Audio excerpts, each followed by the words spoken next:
మీకు మోకాలు నొప్పి వచ్చినా, షోల్డర్ పెయిన్ వచ్చినా, స్పైన్ వెన్ను పెయిన్ వచ్చినా గానీ, మీరు డాక్టర్ గారికి వెళ్ళినప్పుడు మీకు ఒక ఎక్స్‌రే రాస్తారు. ఫస్ట్ ఆఫ్ ఆల్ ఎక్స్‌రే తీసుకొని రా అంటారు. మీకు ఎక్స్‌రే గురించి ఒక సీక్రెట్ చెప్తాను. ఏంటంటే, ఎక్స్‌రేలో మీ నొప్పికి గల కారణము 5% కూడా తెలియదు. అంటే ఎక్స్‌రేలో ఏం కనపడతాయి? ఎక్స్‌రేలో బోన్స్ కనపడతాయి.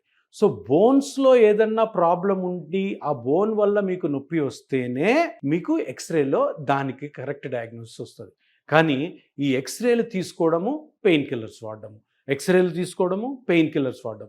ఇది చేయడం వల్ల రియల్‌గా ఆ జాయింట్‌లో గానీ, స్పైన్‌లో గానీ ఏమి డ్యామేజ్ జరుగుతుందన్నది మనకి తెలియకుండా ఆ ఎక్స్‌రేలు తీసుకుంటూ ఎక్స్‌రేల వల్ల ఏం ఇన్ఫర్మేషన్ తెలియక మీరు పెయిన్ కిల్లర్స్ వాడడం ద్వారా పెయిన్ కిల్లర్స్ వల్ల వచ్చే కాంప్లికేషన్స్ వస్తాయి.